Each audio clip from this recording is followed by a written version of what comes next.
A'udzubillahi minasyaitonirrajim. Bismillahirrahmanirrahim. Kalau orang Betawi kurang afdol atau kurang garam nih kalau nggak pakai pantun gitu ya. Munga kuntum di atas batu. Assalamualaikum warahmatullahi wabarakatuh. Semoga yang jawab salam saya sehat selalu, banyak rezeki dan mendapatkan jodoh yang tepat dan juga cepat. Amin amin ya rabbal alamin.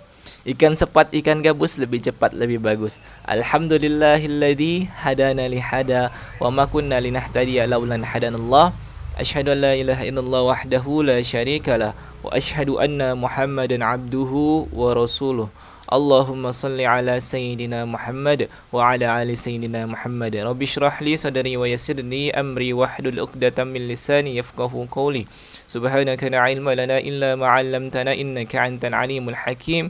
Rabbi zidna wa alhiqna bis salihin. Yang saya hormati dosen mata kuliah Retorika Dakwah 2 Ustadz Ahmad Rofi Syamsuri MA, dan juga penonton YouTube yang saya cintai karena Allah Subhanahu wa taala. Puji syukur kehadirat Allah Subhanahu wa taala atas nikmat iman wal Islam, sehat walafiat, taufik dan hidayah. Kita dapat menjalankan aktivitas kita seperti biasanya dan tak lupa salawat serta salam kita limpahkan kepada Nabi kita Muhammad sallallahu alaihi wasallam beserta keluarga, sahabat dan kita para pengikutnya, mudah-mudahan kita mendapat syafaat di yaumil qiyamah nanti. Amin amin ya rabbal alamin. Tak kenal maka ta'aruf. Perkenalkan, nama saya Farhan Ramadan. Saat ini saya semester 5 di Komunikasi Penyiaran Islam, studi di Universitas Islami Al-Hikmah, Mampang, Jakarta Selatan. Insyaallah pada hari ini kita akan membahas terkait dengan, kita loading dulu ya, kita pemanasan dulu nih. Oke, 1, 2, 3. Oke, kita masuk langsung kepada materinya. Insya Allah kita akan membahas materi pada hari ini terkait dengan penghalang-penghalang dari mengenal Allah Subhanahu wa taala. Oke, kita lanjutkan presentasinya, atau bisa disebut dengan al-mawani'u min ma'rifatillah. Jadi apabila seseorang hamba telah bertekad untuk mengenal Allah, mendekat kepadanya dan mengikuti kehendaknya, pasti ia akan dihadang oleh berbagai godaan dan tipu daya. Sudah menjadi sunnatullah di awal perjalanan seorang hamba, ia akan menghadapi berbagai tipuan, kesenangan, kelezatan, kepemimpinan, kedudukan, keluarga dan sejenisnya dan lain sebagainya. Dilihat dari sumber dan penyebabnya, ada 2 pokok penting yang kita bahas pada hari ini, yaitu terkait dengan maradus syahwah dan maradus syubhah, yaitu penyakit syahwah atau berkaitan dengan hati berupa nafsu dan kesenangan. Selanjutnya ada lagi terkait dengan penyakit syubhah atau maradus syubhat, yaitu berbagai hal yang menimbulkan keraguan, lebih banyak berkaitan dengan masalah akal dan logika. Jadi selanjutnya kita akan bahas terkait itu pada slide-slide berikutnya.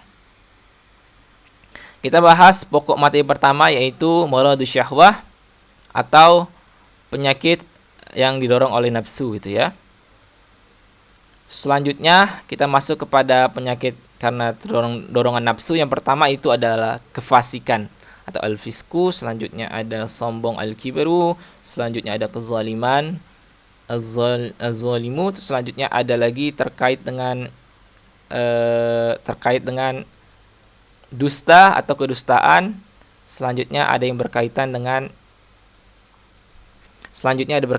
aduh, mohon maaf kamera saya ada sedikit bermasalah. Oke, selanjutnya ada berkaitan dengan banyak maksiat. Kita akan bahas satu-satu pada materi-materi selanjutnya. Yang pertama yaitu kefasikan atau al-fisku. Fasik adalah orang yang senantiasa melanggar perintah dan larangan Allah, bergelimangan dan kemaksiatan, serta senantiasa berbuat kerusakan di muka bumi ini. Mereka hanya memikirkan kehidupan dunia saja, tidak memikirkan kehidupan di akhirat nanti gitu ya. Karena yang akan kekal di akhirat ya. Mereka disibukkan oleh harta-harta dan anak cucu mereka, serta segala yang berhubungan dengan kesenangan duniawi.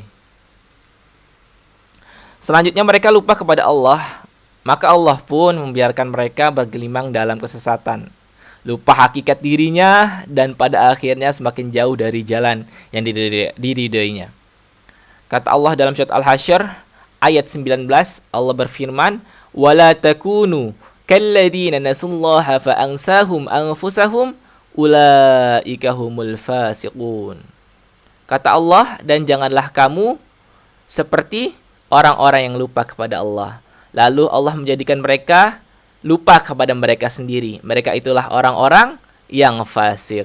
Surat Al-Hasyr ayat 19. Selanjutnya kita akan membahas terkait dengan yang kedua. Yang kedua yaitu kita akan bahas terkait dengan apa? Al-kibru atau kesombongan. Sahabatku yang saya cintai karena Allah Subhanahu wa taala. Jadi suatu ketika seorang sahabat yang suka pakaian dan sandal bagus menanyakan tentang dirinya apakah termasuk sombong atau tidak kepada Rasulullah sallallahu alaihi wasallam. Rasulullah sallallahu alaihi wasallam menjawab, "Al-kibru batrul haqq wa ghamtun nas." Sombong itu adalah menolak kebenaran. Dan meremehkan manusia. Hadis riwayat Muslim. Kesombongan merupakan suatu sikap di mana hati seseorang ingkar dan selalu membantah terhadap ayat-ayat Allah Ta'ala. Allah berfirman dalam surah Al-Mu'min ayat ke-35, kata Allah, "Alladzina yujadiluna fi ayatillahi bighairi sultan. Atahum kabura maktan indallah wa indal ladzina amanu. Kadzalika yatba'ullahu ala kulli qalbin mutakabbirin jabbar." Yaitu orang-orang yang memperdebatkan ayat-ayat Allah tanpa alasan yang sampai kepada mereka. Amat besar kemurkaan bagi mereka di sisi Allah dan di sisi orang-orang yang beriman. Demikianlah Allah mengunci mati hati orang yang sombong dan sewenang-wenang. Allah menerangkan hukumnya bagi orang-orang yang menutup hatinya untuk menerima kebenaran wahyu, yaitu bahwa ia akan menutup hati mereka. Selanjutnya kita akan membahas setelah sombong ini apa? Az-zulmu atau kezaliman.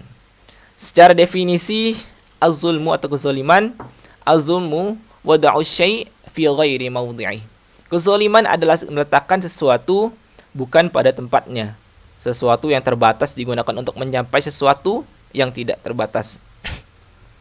Zolim, Al-Quran menyebutkan kemusyrikan sebagai kezaliman yang besar.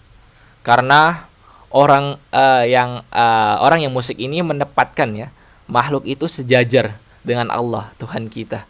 Sebagaimana disebutkan dalam surah Luqman ayat 13, Allah berfirman, "Wa iz qala Luqmanu libnihi wa huwa ya'izuhu la tusyrik billah." Wa iz qala Luqmanu libnihi wa huwa ya'izuhu ya bunayya la tusyrik billah. Dan ingatlah ketika Luqman berkata kepada anaknya di waktu ia memberi pelajaran kepadanya, "Hai anakku, janganlah kamu mempersekutukan Allah."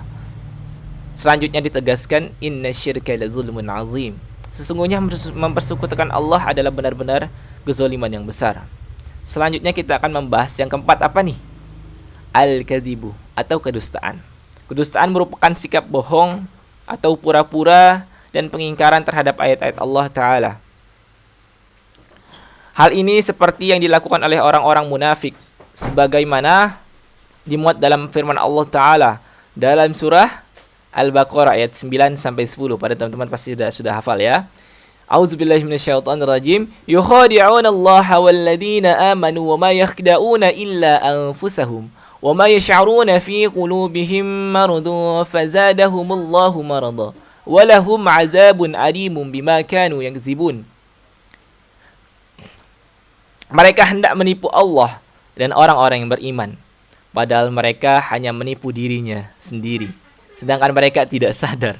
Dalam hati mereka ada penyakit, lalu ditambah Allah penyakitnya, dan bagi mereka siksa yang pedih disebabkan mereka berdusta. Mereka memperlihatkan iman, kasih sayang, dan menyembunyikan permusuhan dalam batin. Mereka menyebarkan permusuhan dan fitnah-fitnah untuk melemahkan barisan kaum muslimin. Namun usaha mereka kaum munafik itu selalu gagal dan sia-sia. Hati mereka bertambah susah, dengki, sedih, sehingga pertimbangan-pertimbangan yang benar dan jujur untuk menilai kebenaran semakin lenyap dari mereka. Akal pikiran mereka bertambah lemah untuk menanggapi kebenaran agama dan memahaminya. Dikatakan oleh Rasulullah SAW bahwa dusta mengantarkan seseorang pada dosa, sedangkan dosa akan mengantarkannya ke neraka. Selanjutnya apa? Kita bahas yang kelima. Yang kelima itu adalah al-ma'asi. Banyak maksiat. Banyak maksiat sama dengan atau bisa disamakan dengan koleksi dosa. Dosa apapun dikerjakan gitu ya. Satu dosa sama dengan satu titik hitam. Ditegaskan dalam surat Al-Mutaffifin ayat 14 sampai 15. Kalla bal rana ala qulubihim ma kanu yaksibun. Sekali-kali tidak demikian. Sebenarnya apa yang selalu mereka usahakan itu menutup hati mereka. Selanjutnya dilanjutkan ayat ke-15. Kalla innahum an rabbihim yawma idzin lamahjubun. Sekali-kali tidak. Sesungguhnya mereka pada hari itu benar-benar tertutup dari rahmat Tuhan mereka. Banyak berdosa, tertutuplah hati dengan lapisan hitam. Hidayah susah masuk dan akhirnya menjadi ingkar. Bahkan akhirnya mereka menikmati dosa-dosanya, menganggap dosa sebagai suatu kewajaran. Akhirnya ya menjadi budaya gitu ya. Penyakit-penyakit hati ini akan mengundang kemurkaan Allah, namun bagaimanapun juga Allah akan mengampuni dosanya selama matahari belum terbit dari sebelah barat ya. Allah Subhanahu wa taala Maha Mengampun lagi Maha Penyayang. Efektivitas terapi terhadap penyakit-penyakit hati ini lebih banyak ditentukan oleh pelakunya sendiri ya, oleh diri pribadi. Ia harus bersungguh-sungguh memerangi hawa nafsunya. Hadis Tirmizi berkata dari Rasulullah SAW, orang pandai adalah orang yang selalu mengoreksi dirinya dan beramal untuk hari sesudah kematiannya. Saudaraku yang saya cintai karena Allah Subhanahu wa taala. Setelah kita membahas terkait dengan maradus syahwat, kita akan membahas terkait dengan apa? Maradus syubhat. Kita tunggu dulu nih. Oke, kita tunggu.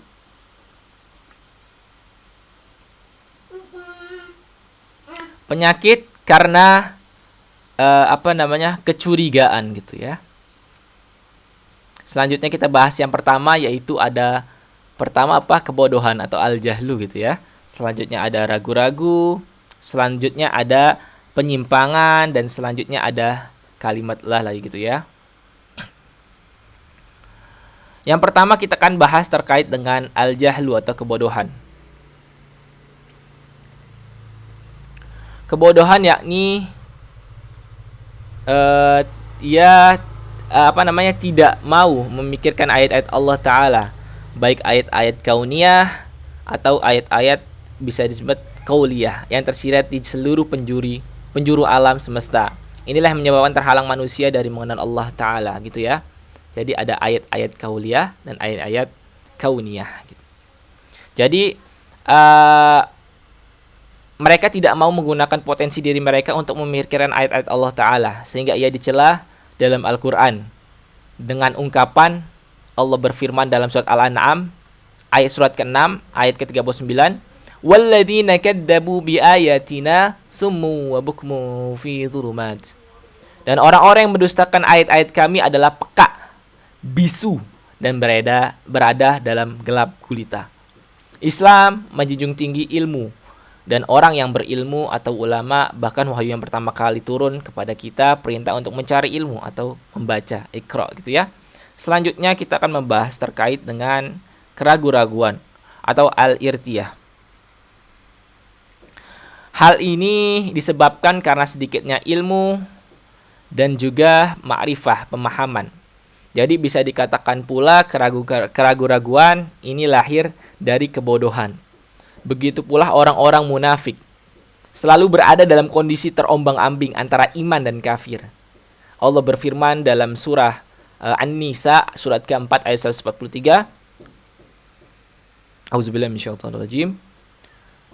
Mazabzabina baina dzalika la ilaha ula'i wa la ilaha ula'i wa may yudlilillahu falan tajida lahu sabila. Mereka dalam keadaan ragu-ragu antara demikian, iman atau kafir. Tidak masuk kepada golongan ini orang-orang beriman dan tidak pula kepada golongan itu orang-orang kafir. Maka kamu sekali-kali tidak akan mendapatkan jalan untuk memberi petunjuk baginya. Penyakit ini terindikasi dengan identitas dan kepribadian yang tidak jelas. Rasulullah berpesan agar kita meninggalkan yang ragu-ragu dan beralih yang tidak meragukan. Selanjutnya kita akan bahas terkait dengan apa? Al-inhiraf atau penyimpangan. Oke, kita bahas dulu ya, kita cepatkan. Oke. Di sini disebutkan bahwasannya dalam surah apa?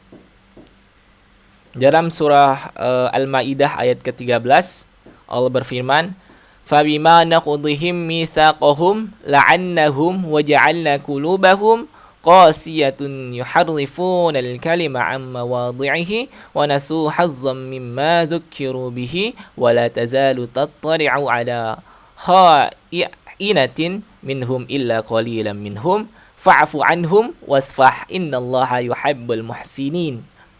Tetapi karena mereka melanggar janjinya, maaf, kami kutuk mereka dan kami jadikan hati mereka keras membatu. Mereka suka merubah perkataan Allah dari tempat-tempatnya dan mereka sengaja melupakan sebagian dari apa yang mereka telah diperingatkan dengannya. Dan kamu Muhammad senantiasa akan melihat kekhianatan dari mereka kecuali sedikit di antara mereka yang tidak berkhianat. Maka maafkanlah mereka dan biarkanlah mereka. Sungguh Allah menyukai orang-orang yang berbuat baik. Penyimpangan dapat berawal dari kesengajaan atau ketidaksengajaan. Akibat tidak tahu, orang akan menyimpang dari jalan yang benar. Hal ini dapat berlanjut pada kesengajaan untuk menyimpang. Selanjutnya kita akan membahas terkait dengan terakhir, yaitu lalai atau al-ghaflah. Jika manusia tidak menggunakan akal pikirannya itu untuk memahami ayat-ayat Allah Ta'ala, maka mereka akan terhalangi dalam mengenalnya. Hal ini karena kebodohan mereka itu membuat mereka lalai atau lengah. Kita membahas terkait dengan al-ghaflah atau lalai. Dalam poin pertama disebutkan ya, bahwa jika manusia tidak menggunakan potensi dirinya ya, maka dia akan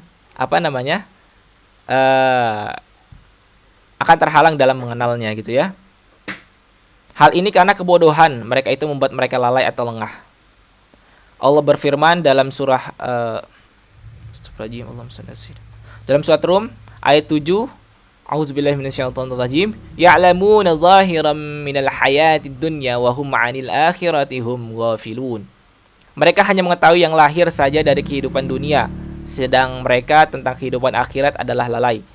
Kenikmatan yang sering membuat seorang lalai akibat ia tidak tahu arah. Akibatnya ia akan mengalami kebimbangan dalam hidupnya. Penyakit-penyakit intelektual bermula dari ketidaktahuan atau kebodohan. Akibatnya, penyakit akan menjalar pada sendi-sendi kehidupan mereka. Kita akan langsung masuk aja kepada slide selanjutnya.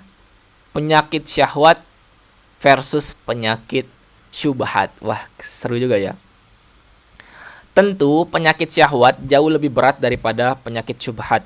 Kadangkala tidak terkena penyakit syubhat, tapi karena masih ada penyakit syahwat, tersesat dari hidayah. Oleh karena itu, orang yang terkena penyakit syahwat menyebabkan dirinya dimurkai Allah.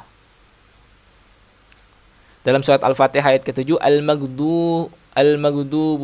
Al-Maghdubi alaihim. Sedangkan orang yang terkena penyakit syubhat menyebabkan dirinya tersesat. Ad-dallun. Kita contohkan di selanjutnya. Coba ciptakan lalat. Ini adalah suatu tantangan kepada manusia. Coba ciptakan lalat. Pasti kita tidak akan mampu. Kalau begitu, yang gampang aja dah. Rebut makanan yang sudah dimakan oleh lalat. Ketika kita mau mengambil makanan itu, kita harus menghadapi 3 masalah besar. Yang pertama, kita harus menangkap lalatnya hidup-hidup ya. Selanjutnya mengambil makanan yang sudah dimakan di dalam mulutnya gitu ya. Selanjutnya waktu. Mengatasi tantangan. Kita sebagai manusia, tantangan pertama ya mungkin dapat diatasi dengan membuat spider gun ya, atau spider gun yang sangat canggih. Tantangan kedua ya bisa kita atasi juga ya dengan menggunakan pipet yang sangat kecil dan elastis gitu ya. Tantangan yang ketiga ini yang sukar diatasi, karena untuk menangkap lalat hingga mengambil makanannya memerlukan waktu yang cukup lama. Padahal makanan yang sudah dimakan oleh lalat langsung menyebar ke seluruh tubuhnya dan digunakan untuk menggerakkan sayap-sayapnya. Jadi tak mungkin dapat mengambil kembali makanan yang sudah dimakan oleh lalat. Itulah gambaran sekilas tentang seorang yang terhalang dari ma'rifatullah atau dari mengenal Allah Ta'ala. Mudah-mudahan apa yang saya sampaikan bermanfaat untuk diri saya pribadi dan teman-teman sekalian. Mohon maaf apabila banyak kesalahan yang ada pada diri saya, karena kesalahan kekhilafan itu ada pada diri saya dan kebenaran hanya milik Allah Subhanahu wa taala. Billahi fi sabilil haq, wastabiqul khairat. Wassalamualaikum warahmatullahi wabarakatuh.